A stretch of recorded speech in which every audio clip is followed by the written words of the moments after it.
Hello, random people. I am your host, Mr. Takashi, and today we are looking at some Destiny stuff.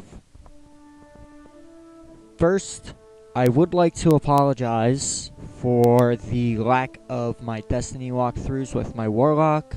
The capture video on my PS4 does not like to translate well into my editor program. Because for whatever reason, whenever I decide to put it on a track to be edited, it decides to show me a big green screen and nothing else. The audio comes through just fine, but the video, it's just the green screen. So if any of you know how to fix that, please let me know in the comments below. I can't seem to find anything.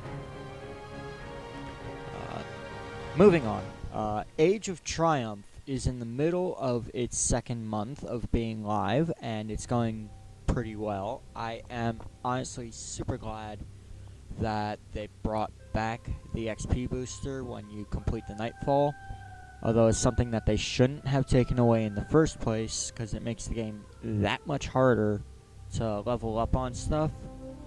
But, oh well, my Titan still kicks butt anyway, because I run an Exo Titan, a human warlock, and an awoken hunter. Excuse me, had to collect my thoughts there.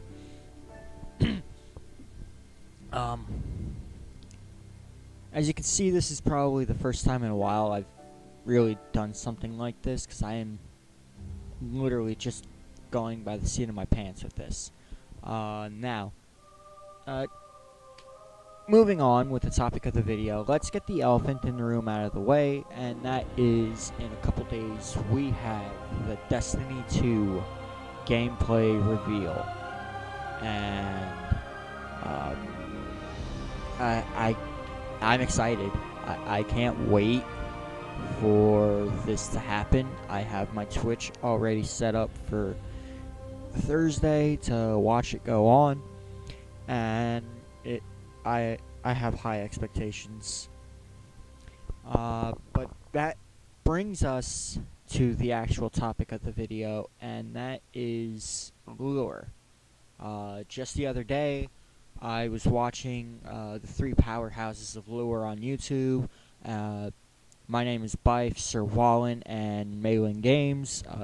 They got together. They put out a video each on their own channel, but it's the same video.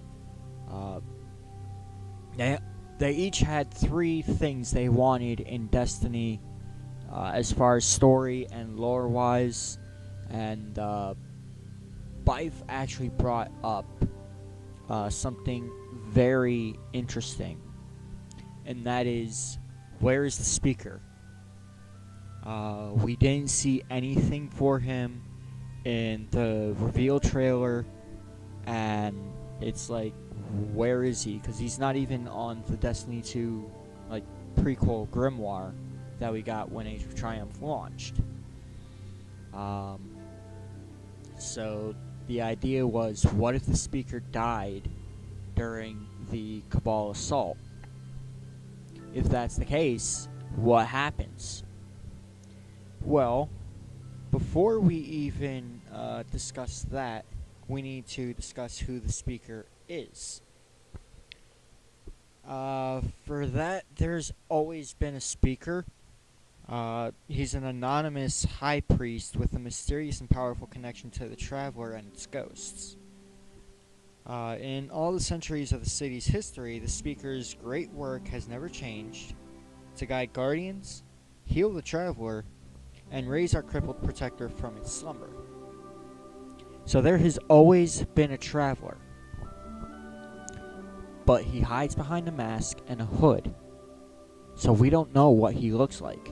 For all we know, they never show us, oh hey, the Traveler, not the Traveler, the speaker died, but we didn't know because it looks like the same guy, because of the mask, so we don't know who the speaker really is, outside of just helping new guardians find their way through the tower and stuff. So, with that in mind, what would happen if the speaker actually died? Uh, the three guys actually, like, they touched on this for probably about 5 minutes, but uh, I wanted to go a little bit more in depth because when they were talking about it, I was like, okay, let's step back for a second. You guys did bring up a good point about how there would be a huge vacuum of power, uh, like missing, or some stuff like that, because it's one of those things where the speaker to the city is like the leader of a country is to his people. He dies, and it's like, who do we go to? Who's going to lead us now? With that in mind, let's actually bring up the two of the focal points that they were actually talking about. The first being Saint 14. Saint 14 is one of the legendary titans during the Fallen Wars who literally ended the Kell of the Devils via a headbutt. You can't get more badass than that by killing someone with just a straight up headbutt. And the reason why we bring up Saint 14 is because he was like a son to the speaker, even though they aren't blood related. And that brings me to my point of when the consensus is trying to figure out who should take over as speaker, someone brings up Saint 14 and they're like, why? Because he's the speaker's son, but then someone else would come in and say, no, they aren't blood related, so he can't take over, because that's just not right. It has to be someone who has a good connection with the Traveler, able to understand and guide people. So Saint 14 would be out because of that, but also because Saint 14 would rather stay in the front lines and protect the city rather than try and guide the Guardians to protect it themselves. He would rather take the burden off the Guardians and do it himself, be the protector and the watcher, but by doing it by being out there himself as opposed to being up in the tower and sitting at a desk, because that's not him. But we can't really ask Saint 14 because he's missing. Why is he missing? Well, that brings us to our second point, and that would be Osiris. We have a feeling that Osiris is going to play a huge role in Destiny 2, especially since there's an expansion solely circled around him. And it's like, why are we asking Osiris? Well, Osiris was the apprentice to the speaker, and he's the only one who's ever gotten close enough to actually know what it's like to be imbued with such a strong connection to the Traveler. But there's a problem with that, and someone would actually bring this up in the consensus meeting. Osiris is a traitor in the fact that he studies the darkness more than he does the light, and that's against our laws. He works so closely with the Vex, and that's a no-go. So, especially after the wars were done and Osiris turned his eye back to the Vex, the speaker had him banished, and he was last seen somewhere around Mercury, but not sure where.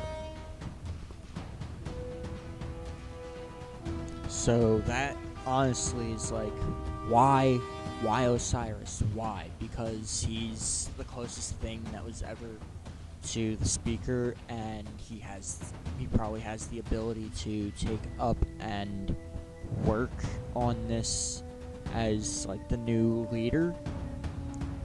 But then look at Osiris and the fact that, yeah, he's a Guardian, but he said he has claimed to have ascended higher. So maybe he's got a higher power and he feels like the current consensus just doesn't work. Like, somewhere in its history something went wrong and it doesn't seem to be working anymore. So he would probably come in, destroy it, and rebuild a new government, one that actually lets you do these weird experiments. But the current consensus wouldn't have that happen because they're afraid of him actually doing that. So Osiris would be out as the next speaker, but it would still be nice to see Osiris come in and be like, okay, speaker's dead, I'm here, I'm going to take over. And it's pretty much going to be a huge, like, political side to this. But then that brings us to the third point, and that would be the factions. Currently, there are 3 major factions in the city, and that would be New Monarchy, Future War Cult, and the ones that would actually benefit from the speaker passing on is Dead Orbit. Dead Orbit has the philosophy that the world is already dead, and we should just like try finding new worlds to go to. Like, our time on Earth is limited as it is. Let's go find new places to live, leave Earth behind, and start expanding again. So, with the speaker gone, it gives them the ability to move in and be like, okay, we're shutting everything down here on Earth, we're getting out of here, we're going somewhere else, probably another galaxy, and just starting anew. So the factions would actually be up in arms with that, and then another faction that we find out about during, I believe it's the Dawning, is the Concordant and Lysander. Lysander, as far as we know, isn't dead. He's just exiled from the city and trying to get new followers. So with the speaker gone, the Concordant might actually come back. Lysander might actually try to grab what little power he can and overthrow the consensus and take it over. But this would lead to the second faction war. And honestly, I would love to see that happen because in the first game we have the factions take such a huge back seat. It's like, why are we dealing with them in the first place? All we do is raise our reputation with them and like get gear from them, but that's it. We don't really do anything with the factions. They just sit there, do nothing, and we don't know why we have them in the first place. So I would love to see in the second game the factions take a huge step forward and be the forefront of pretty much what determines what we do in the second game. Like, for instance, we have to, since our stuff is all gone anyway, we have to get a new spaceship.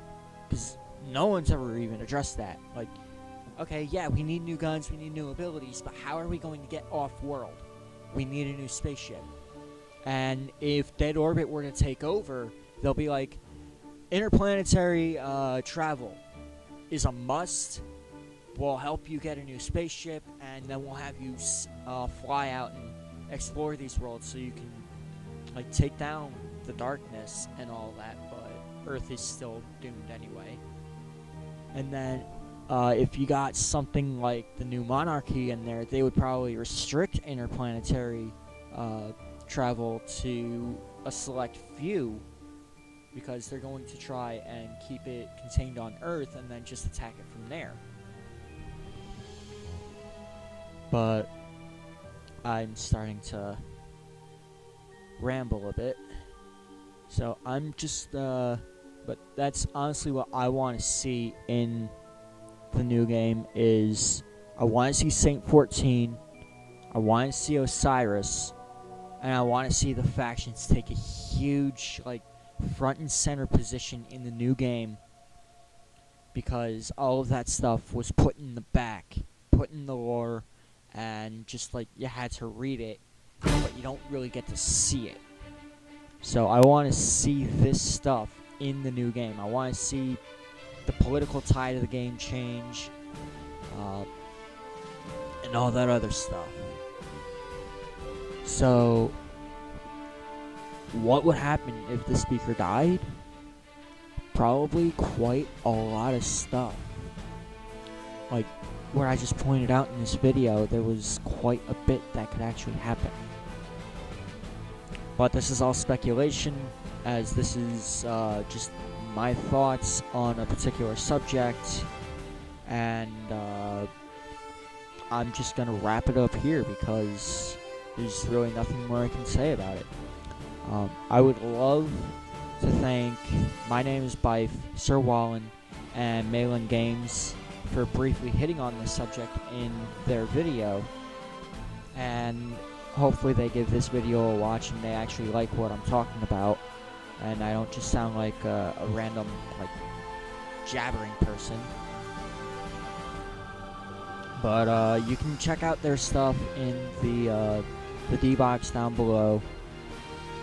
Their YouTube channels, their Twitters, and then as for Bife, good luck in Cali with the reveal on Thursday. I'll be watching from home, and I hope you have a lot of fun and bring back a lot to show us.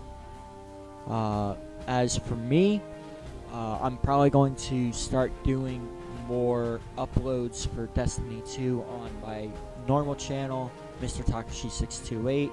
I'll throw a link in the description there as well. Otherwise, stay tuned here for other random stuff, because it's the Random Review channel. We're still in the works of like restructuring our format as it is. So, in the meantime, subscribe to us. Hit the like button if you liked it. If you hated it, hit the dislike button. Till then, I am your host, Mr. Takashi, and until next time, stay random.